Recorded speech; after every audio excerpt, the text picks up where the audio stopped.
ఓం నమ శివాయ. అందరికీ నమస్కారం అండి. మనిషి జీవితంలో వివాహం ఒక మధురమైన ఘట్టమైతే ఆ బంధానికి పరిపూర్ణత ఇచ్చేదే సంతానం. తమ రక్త సంబంధమైన వారసులను ఈ లోకంలోనికి తీసుకురావాలని, వారి బోసిబోసి నవ్వులతో ఇంటిని ఆనందంతో నింపాలని ప్రతి దంపతులు కూడా కలలు కంటూ ఉంటారు. పిల్లల అల్లరి, వారి ముద్దు ముద్దు మాటలు జీవితంలోని ఏ ఒత్తిడినైనా మర్చిపోయేలాగా చేస్తూ ఉంటాయి. హిందూ సనాతన శాస్త్రాల ప్రకారం మనుషుల జీవితంలో 4 పురుషార్థాలు ఉన్నాయి. అవే ధర్మ, అర్థ, కామ, మోక్ష. అందుకే వీటిని పురుషార్థ చతుష్టయ అని అంటారు. ఈ 4టిని అనుసరించే మనిషి జీవితం నిర్ణయించబడుతుంది. అయితే సంతాన ప్రాప్తి ద్వారా మాత్రమే మోక్షానికి మార్గాన్ని కనుగొంటారని శాస్త్రాల్లో ప్రస్తావించబడింది. అంతేకాకుండా పితృదేవతలు కూడా ఆత్మశాంతిని పొందుతారట. కాబట్టి ప్రతి వ్యక్తి కూడా సంతానం కావాలని కోరుకోవాలని ఉంటుంది. ఈ విధంగా వంశాభివృద్ధిని చేసుకుంటూ ముందుకు వెళ్ళాలి. అయితే కొందరికి భాగ్యం వెంటనే కలిగితే మరికొందరికి ఎంత ప్రయత్నించినా కూడా ఆలస్యం అవుతూ ఉంటుంది. దీనికి కేవలం శారీరక కారణాలే కాకుండా జాతకంలోని గ్రహాల సంచారం కూడా ఒక ముఖ్యమైన పాత్ర పోషిస్తుందని మన వేద జ్యోతిష శాస్త్రం స్పష్టంగా చెప్తుంది. జ్యోతిష శాస్త్రంలో ఒక వ్యక్తి యొక్క జాతకంలో 5వ ఇల్లు పూర్వపుణ్య స్థానంగా, అలాగే సంతాన స్థానంగా పరిగణించబడుతుంది. ఈ స్థానం బలంగా ఉంటే ఖచ్చితంగా సంతానం అనేది వెంటనే కలుగుతుందన్నమాట. మరికొందరికి లేట్ అవుతూ ఉంటుంది. ఈ స్థానం బలంగా ఉంటే సంతానం కలగడానికి అవకాశాలు కూడా ఎక్కువగా ఉంటాయి. ఈ స్థానానికి అలాగే సంతాన యోగానికి ముఖ్య కారకుడు దేవగురువైన బృహస్పతి. ఆయన అనుగ్రహం లేకుండా సంతాన ప్రాప్తి కలగడం చాలా కష్టం. మరి రాబోయే 2026వ సంవత్సరంలో బృహస్పతి యొక్క శుభ సంచారం వల్ల ఏ రాశిలో వారికి సంతాన భాగ్యం బలంగా ఉందో, ఎవరి ఇంట ఉయ్యాల ఊగబోతుందో ఈ వీడియోలో వివరంగా తెలుసుకుందాం. కాబట్టి మొదటిసారి మీరు మా ఛానల్ చూస్తున్నట్లయితే మా ఛానల్ని సబ్స్క్రైబ్ చేసుకొని నన్ను సపోర్ట్ చేయండి. అలాగే ఓం నమ శివాయ అని కామెంట్ చేయండి. జ్యోతిష నిపుణులు అంచనాల ప్రకారం 2026లో ముఖ్యంగా ఒక 5 రాసుల వారికి గురుబలం వల్ల సంతానం కలిగే అవకాశాలనేవి ఎక్కువగా ప్రకాశవంతంగా ఉన్నాయి. అవేమిటో ఇప్పుడు మనం ఖచ్చితంగా తెలుసుకుందాం. ఇక వీడియోలోకి వస్తే 2026 సంవత్సరంలో యోగమున్న రాశుల్లో మొదటి రాశి మిథున రాశి. గత కొంతకాలంగా సంతానం కోసం ప్రయత్నాలు చేస్తూ నిరాశతో ఉన్న ఈ మిథున రాశి వారికి 2026 సంవత్సరం ఒక ఆశయ కిరణంలా రాబోతుంది. ముఖ్యంగా 2026 మే 24వ తారీఖు తర్వాత మీ జీవితంలో ఒక అద్భుతమైన సానుకూలమైన మార్పు అనేది సంభవించబోతుంది. దీనికి ప్రధాన కారణం శుభాలకు అధిపతి సంతానకారకుడైన బృహస్పతి మీ సొంత రాశిలోకి, అంటే మీ జన్మ లగ్నంలోకి ప్రవేశించడమే. లగ్నంలో ఉన్న గురువు తన అమృతల్యమైన పంచమ దృష్టితో నేరుగా మీ సంతాన స్థానమైన 5వ ఇంటిని, అంటే తులారాశిని చూడడం ప్రారంభిస్తాడు. ఇది అత్యంత శక్తివంతమైన యోగాల్లో ఒకటి. గురుదృష్టి సోకిన స్థానం గంగాజలంతో శుద్ధి అయినట్లుగా పవిత్రమవుతుంది.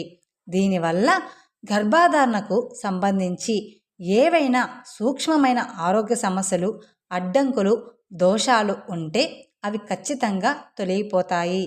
మీరు చేస్తున్న వైద్య ప్రయత్నాలు సత్ఫలితాలను ఇస్తాయి. ముఖ్యంగా మీ రాశి అధిపతి అయిన బుధుడికి బృహస్పతికి మధ్య ఉన్న స్నేహబంధం వల్ల ఈ ఫలితాలు మరింత వేగంగా అందుతాయి. మీ జీవిత భాగస్వామితో మీకు ఉన్న అనుబంధం బలపడి ఇంట్లో ప్రశాంతమైన ఆనందకరమైన వాతావరణం అనేది నెలకొంటుంది. ఇది గర్భధారణకు మానసికంగా కూడా ఎంతో దోహదపడుతుంది. ఇక 2వ సంతానం కోసం ప్రయత్నిస్తున్న వారికి కూడా ఇది అనుకూలమైన కాలం. ఈ సమయంలో మీరు శ్రీ మహావిష్ణువుని ఆరాధించడం, గురువారాల్లో శనగలు లేదా పసుపు రంగు వస్త్రాలను దానం చేయడం వల్ల గురుబలం మరింత పెరిగి మీ కోరిక త్వరగా నెరవేరుతుంది. 2026లో సంతాన యోగం ఉన్న రాసుల్లో రెండవ రాశి సింహరాశి. సింహరాశి వారికి 2026 సంవత్సరం ఇష్టకామ్య సిద్ధిని అంటే మనసులోని కోరికలను నెరవేరే కాలాన్ని తీసుకురాబోతుందన్నమాట. ముఖ్యంగా సంతానం పెళ్లి విషయంలో మీ చిరకాల స్వప్నం ఫలించబోతుందని చెప్పుకోవాలి. ఈ 2026 సంవత్సరం మే 24 తర్వాత బృహస్పతి మీ లాభస్థానమైన 11వ ఇంట్లోనికి అంటే మిథున రాశిలోనికి ప్రవేశిస్తాడు. అక్కడి నుండి తన పవిత్రమైన 7వ దృష్టితో నేరుగా మీ 5వ ఇంటిని అంటే ధనుస్సు రాశిని సంపూర్ణంగా వీక్షిస్తాడనమాట. లాభస్థానంలో గురువు ఉండడం అనేది మీ ప్రయత్నాలు అన్నిటినీ కూడా లాభదాయకంగా విజయవంతంగా ముగిస్తాయని సూచిస్తుంది. ఇక గురువు యొక్క పూర్తి దృష్టి మీ సంతాన స్థానంపై పడడం వల్ల పిల్లలు కలగడానికి ఉన్న గ్రహ దోషాలన్నీ కూడా త్వరగా తొలగిపోతాయి. మీ 5వ ఇంటికి అధిపతి కూడా బృహస్పతి కావడం ఇక్కడ ఒక విశేషం అన్నమాట. సొంత ఇంటిని యజమానే చూసుకుంటున్నప్పుడు ఆ ఇంటికి సంబంధించిన శుభ ఫలితాలు రెట్టింపు అవుతాయి. గతంలో ఎదురైన గర్భస్రావాలు వంటి సమస్యల నుండి బయటపడి ఆరోగ్యకరమైన సంతానాన్ని పొందే యోగం ఉంటుంది. ఆర్థికంగా కూడా ఈ సంవత్సరం మీకు బాగా అంటే చాలా బాగా కలిసి వస్తుందని చెప్పుకోవచ్చు. దీనివల్ల రాబోయే బిడ్డ భవిష్యత్తుకు మీరు చక్కటి పునాది వేయగలుగుతారని చెప్పుకోవచ్చు. ఇక ఈ సింహరాశి దంపతులు ఈ కాలాన్ని సద్వినియోగంగా చేసుకొని ప్రతి ఆదివారం శివాలయానికి వెళ్ళి ప్రార్థనలు చేయడం, గోధుమలు దానం చేయడం వంటివి చేస్తే 2026 ముగిసే లోపల మీ ఇంటి చిన్నారి అడుగులు సవ్వడి నవ్వడి అన్నీ కూడా వినిపించడం ఖచ్చితంగా జరుగుతుందన్నమాట. ఇక 2026లో సంతాన యోగం ఉన్న రాశుల్లో 3వ రాశి తులారాశి. నిరంతరం సతమతమవుతున్న కోరికతోనే ఈ తులారాశి వారికి 2026 సంవత్సరం అదృష్టాన్ని శుభవార్తలను తీసుకురాబోతుందని చెప్పుకోవచ్చు. ముఖ్యంగా మే 24వ తారీఖు నుండి దేవగురు బృహస్పతి మీ భాగ్యస్థానమైన 9వ ఇంట్లో అంటే మిథున రాశిలో సంచరించబోతూ ఉన్నాడనమాట. భాగ్యస్థానంలో ఉన్న గురువు తన 9వ దృష్టితో మీ సంతాన స్థానమైన 5వ ఇంటిని అంటే కుంభరాశిని వీక్షిస్తాడు. 9వ ఇల్లు తండ్రిని, గురువుల్ని, దైవాన్ని, అదృష్టాన్ని సూచిస్తుంది. ఇక్కడ గురువు ఉండడం, అక్కడి నుండి సంతాన స్థానాన్ని చూడడం అనేది పెద్దల ఆశీర్వాదాలతో దైవానుగ్రహంతో సంతానం కలిగే యోగాన్ని బలంగా సూచిస్తుందన్నమాట. చాలా కాలంగా పిల్లల కోసం తీర్థయాత్రలు, పూజలు, వ్రతాలు చేస్తున్న వారికి ఫలితం దక్కే సమయం ఇదన్నమాట. మీ ప్రార్థనలు, పూజలు ఫలించి మీ వంశాన్ని నిలబెట్టే వారసుడు లేదా వారసురాలు మీ జీవితంలోనికి అడుగు పెడతారు. అంతేకాకుండా మీ 5వ ఇంటికి అధిపతి అయిన శని భగవానుడు కూడా అనుకూల స్థానంలో ఉండడం వల్ల పుట్టబోయే సంతానం చాలా ఆరోగ్యంగా, దీర్ఘాయుషులతో, మంచి తెలివితేటలతో ఉంటారు. మీ రాశాధిపతి అయిన శుక్రుడికి బృహస్పతికి మధ్య శత్రుత్వం ఉన్నప్పటికీ గురువు భాగ్యస్థానంలో ఉండడం వల్ల శుభ ఫలితాలు అధికంగా ఉంటాయి. మీరు ప్రతి శుక్రవారం కూడా శ్రీ మహాలక్ష్మి అమ్మవారిని పూజించడం ద్వారా మీ కోరికను మరింత బలోపేతం చేసుకోవచ్చు.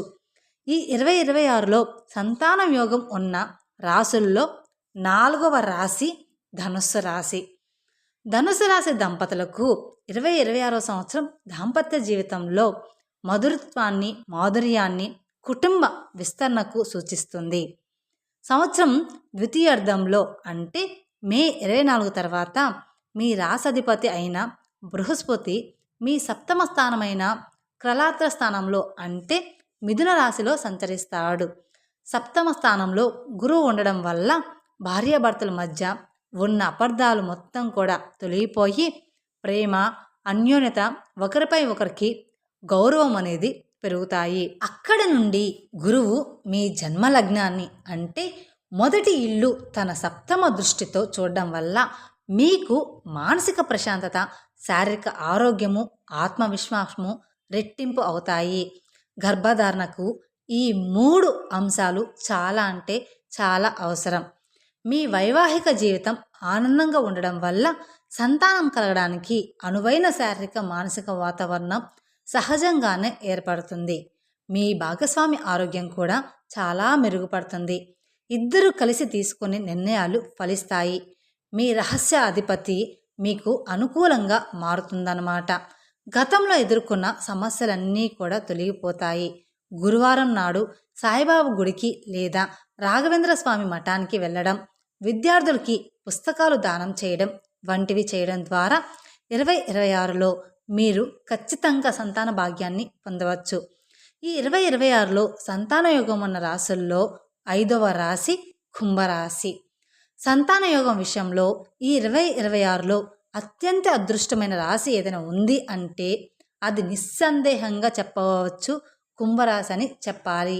ఎందుకంటే దేవగురు అయిన బృహస్పతి 2026 మే నెల నుండి నేరుగా మీ పంచమ స్థానంలోనే అంటే 5వ ఇల్లు మీద మిథున రాశిలో సంచరించబోతూ ఉన్నాడు. సంతాన స్థానంలోని సంతానకారకుడైన గురువు ఉండడం అనేది కోటి వరాలతో సమానమైన అద్భుతమైన అరుదైన యోగం అని చెప్పుకోవచ్చు. దీని ప్రభావంతో సంతానం కలగడానికి ఉన్న ఎలాంటి అడ్డంకులైనా సరే సూర్యుని చూసినా మంచులా కరిగిపోతాయి. మీ రాశాధిపతి అయిన శని గతంలో మీకు కొన్ని ఆలస్యాలు ఆటంకాలు కలిగించవచ్చు. కానీ ఇప్పుడు గురువు నేరుగా రంగంలోనికి దిగడంతో మీ ఇబ్బందులన్నీ కూడా తొలగిపోతాయి. ఐవీఎఫ్ వంటి ఆధునిక వైద్య చికిత్సలు తీసుకుంటున్న వారికి విజయం లభించే అవకాశాలు 100% ఉన్నాయి. మీరు ఎటువంటి ప్రయత్నం చేసినా అది ఖచ్చితంగా ఫలిస్తుంది. ఈ రాశి స్త్రీలకు గర్భం దాల్చడానికి, ఆరోగ్యకరమైన తెలివైన బిడ్డకు జన్మనివ్వడానికి ఇదొక సువర్ణ యోగం లాంటిది. ఏమాత్రం ఆలస్యం చేయకుండా దైవంపై పూర్తి నమ్మకంతో వైద్యుల సలహాలు పాటిస్తూ ఈ శుభ సమయాన్ని సద్వినియోగం చేసుకుంటే మీ ఇంట ఆనంద హరివిల్లు విరబోయడం తథ్యం. ఇక సంతాన ప్రాప్తి కోసం ప్రయత్నిస్తున్న దంపతులు ముఖ్యంగా 2026లో గురుబలం వలన యోగం ఉన్న ఈ మిథున, సింహ, తుల, ధనస్సు, కుంభరాశుల వారు తమ ప్రయత్నాలు సఫలం కావడానికి, శుభయోగాన్ని ప్రతిష్టం చేసుకోవడానికి, అలాగే ఏవైనా దోషాలు ఉన్నట్లయితే వాటిని తొలగించుకోవడానికి అనుసరించాల్సిన ఉమ్మడి ఆధ్యాత్మిక మార్గం, పరిహారాలు మరియు పూజా విధానాలు ఇప్పుడు మనం తెలుసుకుందాం. ఈ 5 రాశుల వారికి ప్రధాన కారకుడు బృహస్పతి అనగా గురువు సంతాన స్థానంపై అనుకూల దృష్టి కలిగి ఉండడం శుభసూచకం.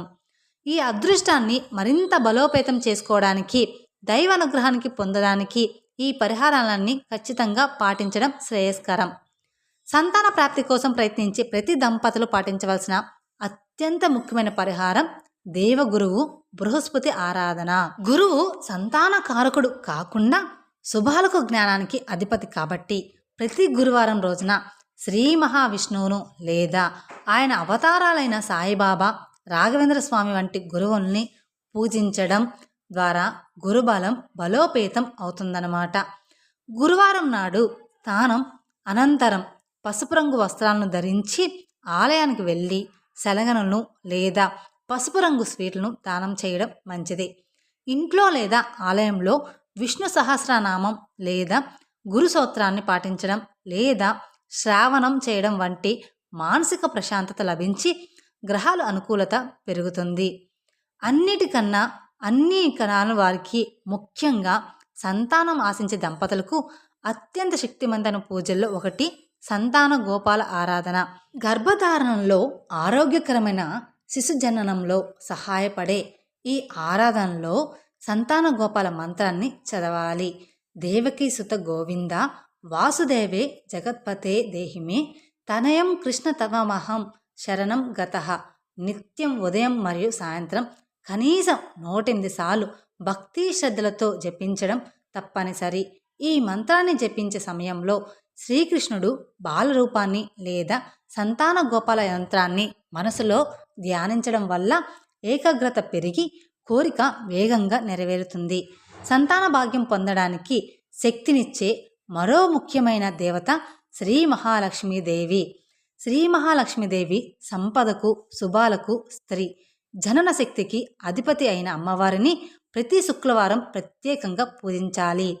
కనకదార సూత్రాన్ని పాటించడం, అమ్మవారికి ఎరుపు లేదా పసుపు రంగు పూలతో అర్చన చేయడం వల్ల గర్భధారణకు సంబంధించిన సూక్ష్మమైన అడ్డంకులు తొలగిపోతాయి. వీలైతే శుక్రవారం నాడు ముత్తైదువులకి పండ్లు, పసుపు, కుంకుమ, పాలు వంటి శుభప్రదమైన వస్తువుల్ని దానం చేయడం వల్ల సుమంగళి ఆశీస్సులు లభిస్తాయి. శారీరక, మానసిక ఆరోగ్యానికి మరియు సమస్త దోషాల నివారణకు శివారాధన చాలా ముఖ్యం. ప్రతి సోమవారం లేదా ఆదివారం రోజున శివాలయాన్ని సందర్శించి శివుడికి రుద్రాభిషేకం లేదా పాలతో అభిషేకం చేయడం వల్ల గ్రహ దోషాలు నివారించబడతాయి. 5వ ఇల్లు అనగా సంతాన స్థానం పూర్వం పుణ్యస్థానం కాబట్టి శివుణ్ణి ప్రార్థించడం ద్వారా పూర్వ కర్మ దోషాలన్నీ కూడా తొలగిపోతాయని నమ్మకం. ముఖ్యంగా ఈ సింహరాశి వారు ఆదివారం శివారాధన చేయడం ఉత్తమం. అలాగే శని దోషాల నివారణ కోసం ఈ కుంభరాశి వారు మరియు మిగతా వారు ప్రతి శనివారం ఆంజనేయ స్వామిని ఆరాధించడం, హనుమాన్ చాలీసా పారాయణం చేయడం వల్ల ఆటంకాలన్నీ కూడా తొలగిపోతాయి. ఈ రాసుల వారు తరచుగా చేయవలసిన ఆధ్యాత్మిక క్రియల్లో తీర్థయాత్రలు మరియు సత్యనారాయణ వ్రతం కూడా ఉన్నాయి. దైవానుగ్రహం, అదృష్టం పొందుకోవడానికి 9వ ఇంటి బలం అవసరం. ఈ తులారాశి వారికి భాగ్యస్థానంలో గురువు సంచరిస్తున్నాడు కాబట్టి వారు తమ కులదైవాన్ని లేదా ఇష్టదైవాన్ని సందర్శించడం, మొక్కులు చెల్లించడం వల్ల ఫలితం త్వరగా దక్కుతుంది. ప్రతి పౌర్ణమి రోజున సత్యనారాయణ వ్రతం చేసుకోవడం వల్ల కుటుంబంలో ఆనందము, అన్యోన్యత పెరిగి గర్భధారణకు అనువైన వాతావరణం ఏర్పడుతుంది. వీటన్నిటితో పాటు ఈ ధనుస్సు రాశి వారికి 7వ స్థానంలో గురువు ఉండడం వల్ల దంపతుల మధ్య అన్యోన్యత, గౌరవము పెరుగుతాయి. ఈ శుభ సమయాన్ని సద్వినియోగం చేసుకోవడానికి ఇద్దరూ కలిసి పూజలు, దానాలు చెయ్యాలి. పెద్దలు ఆశీస్సులు తీసుకోవడం అనేది అత్యంత ముఖ్యమైన పరిహారం అన్నమాట. ఇంట్లోని పెద్దలను, మీ గురువులను, అర్హులైన బ్రాహ్మణులను గౌరవించి వారి ఆశీర్వాదం తీసుకోవడం ద్వారా గురుబలం తక్షణమే పెరుగుతుంది. పేద విద్యార్థులకు పుస్తకాలు, పెన్నులు దానం చేయడం, అన్నదానం చేయడం వంటి సామాజిక సేవలు చేయడం వల్ల మీ వ్యక్తిగత కర్మలు శుద్ధి అవుతాయి. చివరిగా దాంపతులిద్దరూ మానసిక ప్రశాంతతో, ఆత్మవిశ్వాసంతో ఉండడం చాలా అంటే చాలా ముఖ్యం. ఎటువంటి ఆందోళన చెందకుండా సానుకూల దృక్పథంతో వైద్యుల సలహాలను పాటిస్తూ దైవంపై పూర్తి నమ్మకంతో ప్రయత్నాలు కొనసాగించినట్లయితే ఈ 2026లో ఈ 5 రాసుల వారికి సంతాన యోగం తప్పకుండా సిద్ధిస్తుంది. ఈ పరిహారాలు కేవలం ఆధ్యాత్మిక శక్తిని, అనుకూలతను పెంచడానికి మాత్రమే అని గుర్తుంచుకొని పూర్తి జాతక పరిశీలన కోసం నిపుణులైన జ్యోతిష సంపదలను పండించండి. ఎల్లప్పుడూ శ్రేయస్కరంగా ఉంటుంది. ఈ విధంగా నిష్ఠగా అనుసరించడం వల్ల వారి కోరిక తప్పకుండా నెరవేరి వారి ఆనంద హరివిల్లు వెరబోయడం తథ్యం. తెలుసుకున్నారు కదండి. ఈ రాశుల వారికి ఈ సంవత్సరంలో ఖచ్చితంగా సంతానం, వివాహం అనేది కలుగుతుంది. ఈ వీడియో కనుక మీకు నచ్చినట్లయితే మరికొందరికి షేర్ చేయండి. అలాగే మొదటిసారి మీరు మా ఛానల్ చూస్తున్నట్లయితే మా ఛానల్ సబ్స్క్రైబ్ చేసుకొని నన్ను సపోర్ట్ చేయండి. Thank you for watching my video. ఓం నమః శివాయ. మరిన్ని అప్డేట్స్ కోసం పక్కనే ఉన్న బెల్ ఐకాన్ ప్రెస్ చేస్తే మా వీడియోస్ మొత్తం మీకు నోటిఫికేషన్ ద్వారా అందుతాయి. Thank you.